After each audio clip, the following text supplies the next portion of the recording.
तालचेर पौर परिषदर नगरपाल लहरी में विधायकों गड़ हेरा धूलिसात रोचक मोड़ आज देखा मिलता तालचेर पौर परिषद में उपनगरपाल अनास्था भोटिंग। सूचना मुताबक तालचेर पौर परिषदर 22 निर्वाचन में नगरपाल समेत 18 जन काउंसिलर बीजेडी दल निर्वाचित होता बेले बीजेपी मात्र 3 जन काउंसिलर निर्वाचित होते। तेबे तालचेर निर्वाचन मंडल में बीजेडी दलर मंग धरिथिबा विधायक ब्रजकिशोर प्रधान कार्यकलाप उपरे वितृष्णा होई किछि मास पूर्वे नगरपाल पवित्र भूतिया 13 जन बीजेडी काउंसिलर माननकु नै भारतीय जनता पार्टी में मिसिथिले। यार किछि मास परे बीजेडी दलर उपनगरपाल शुभश्री सुस्मिता प्रधान नाम 16 जन काउंसिलर अनास्था प्रस्ताव आनिथिले, जार आज पौर परिषद में भोटिंग होइतिला। सबुठारु एथर रोचक दृश्य देखा मिलता खोद विधायक ब्रजकिशोर प्रधान निजस्व वार्ड तथा उपनगरपाल भाव जहाँ करते से विधायकों हाथ छाड़ी बीजेडी दलर काउंसिलर रूपश्री स्वाई व अंबिका बेहरा को नहीं भारतीय जनता पार्टी अनास्था प्रस्ताव को समर्थन में भोट देते। भोटिंग तालचेर उपजिलापाल आशीष रंजन साहू अध्यक्षतार होता। तालचेर एसडीपीओ आईआईसी समेत पुलिस स्टाफ उपस्थित रे भोटिंग शांति श्रृंखलार सह होता। भोटिंग को नहीं जिलापाल समेत कौन रखिंट निजर निजर प्रतिक्रिया आसत देखा। आज आम तालचेर पौर परिषद में अनास्था प्रस्ताव भाइस चेयर विरोध में आसाला। आम बीजेपी 16 जन काउंसिलर थिलु, किंतु आमर आज 19 भोट सपक्ष आमर पड़ी से बीजेडी से 3 जन आसिक विरुद्ध भी भोट दे गले। बीजेडी 3 जन हाँ तांको भोट भी से सपक्ष देइछन्ति, अनास्था सपक्ष भोट भी सपक्ष से देइछन्ति। आगामी दिन में तालचेर गढ़ में सब बीजेपी जितिबो, निश्चिंत बीजेपी जितिबो। आज आमर 26/5/2026 आज तालचेर पौरपालिकार उपनगरपाल विरुद्ध में आसी अनास्था प्रस्ताव जो नोटिस होता आम जिलापाल निर्देश क्रमे आज आमर तालचेर पौरपालिकार विरुद्ध में आसी अनास्था प्रस्ताव आज भोटिंग करागला। आमर जहाँ सिक्रेट भोटिंग जो प्रक्रिया अच्छी से माध्यम आमर 19 जन काउंसिलर प्रेजेंट थिले, 21 जन मध्यरु समस्ते भोटिंग देले। अनास्था आमर जो काउंसिलर आमर चेयरपर्सन भाइस चेयरपर्सन विरुद्ध में उपनगरपाल विरुद्ध में आसी अनास्था प्रस्ताव सपक्ष 19टी भोट पड़ी। आज आम दल एक ऐतिहासिक दिन।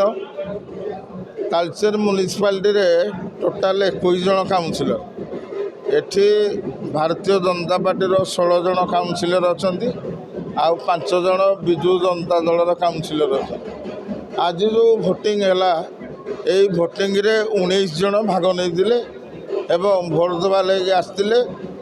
आम 16 जन आम अनास्था आनीलु विजु जनता दल वाइस चेयरमैन ना किंतु आज एमती गोटे काउंसिल हॉल देखा मिलला जे जो 3 जन विजु जनता दल आसी एवं तादरे जी वाइस चेयरमैन जहाँ ना भारतीय जनता पार्टी अनास्था आनीला से सपक्ष आज भोट दे अनास्था सपक्ष। तेणु ये जहाँ जना पड़ुची विजु जनता दलर आभ्यंतरीण जो दलर आभ्यंतरीण व्यापार अच्छी ता ठीक नहीं। विजु जनता दलर 2 जन काउंसिलर आसी भोट देलेनी।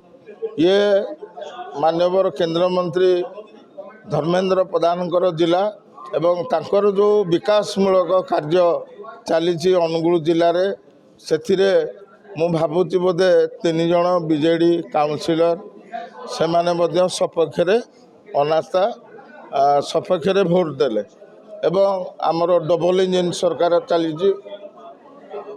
भारत वर्षर यशस्वी प्रधानमंत्री नरेंद्र मोदी एवं ओडिशार यशस्वी मुख्यमंत्री श्री मोहन चरण माझी एवं आमर राज्य भारतीय जनता पार्टी सभापति श्री मनमोहन सामल एवं जिलार नेतृमंडली विशेषकर तालचेर म्युनिसिपालिटी जो युव नगरपाल अच्छा सी तालचेर म्युनिसिपालिटी को एबे 64 कोटी टंका अनुदान आनी डेभलप काम।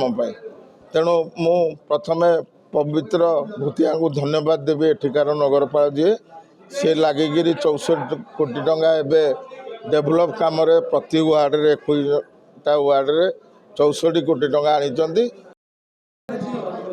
ଆଜି ମାନ୍ୟବର କେନ୍ଦ୍ରମନ୍ତ୍ରୀ ଧର୍ମେନ୍ଦ୍ର ପ୍ରଧାନଙ୍କର ନେତୃତ୍ୱରେ ଆଜି ଆମେ ସମସ୍ତେ ଆସିଥିଲୁ ଅନାସ୍ଥା ଭୋଟ୍ରେ ସାମିଲ ହେବା ପାଇଁ। ସମସ୍ତ କାଉନସିଲର ଭାରତୀୟ ଜନତା ପାର୍ଟିର ଟୋଟାଲ 21 ଜଣ କାଉନସିଲର ମଧ୍ୟରୁ ଏଥିରୁ 19 ଜଣ ଉପସ୍ଥିତ ଥିଲେ ଏବଂ 2 ଜଣ ଅନୁପସ୍ଥିତ ଥିଲେ 4 ନମ୍ବର ୱାର୍ଡ଼ ଏବଂ 7 ନମ୍ବର ୱାର୍ଡ଼ର।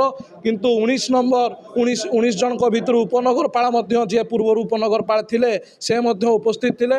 କିନ୍ତୁ ଆମର ଯେତେବେଳେ ଭୋଟିଂ ହେଇଥିଲା ଅନାସ୍ଥା ପ୍ରସ୍ତାବ ସପକ୍ଷରେ ପ୍ରାୟ 19ରୁ 19ଟି ଭୋଟ୍ ଯାଇଛି ଏବଂ ବିଜୁ ଜନତା ଦଳକୁ 0 ଭୋଟ୍ ମିଳିଛି। ଏଥିରେ ପ୍ରମାଣ ହେଲା ଯେ ଭାରତୀୟ ଜନତା ପାର୍ଟି ଆଗାମୀ ଦିନରେ ତାର ପ୍ରମାଣ ଆଜି ଆପଣମାନଙ୍କ ସମ୍ମୁଖରେ ଦେଇଛି ଏବଂ ବିଜୁ ଜନତା ଦଳ ଏଠି 0 ହେଇଯାଉଛି ବୋଲି ଆଜି ତାର ଜ୍ୱଳନ୍ତ ଉଦାହରଣ ଆଜି ଆମେ ପ୍ରମାଣ କରି ଦେଖେଇଲୁ। ବିଜେଡି କାଉନସିଲର ଆମର 3 ଜଣ ସାମିଲ ହେଇଥିଲେ ଏବଂ ଆମେ 16 ଜଣ ଥିଲୁ।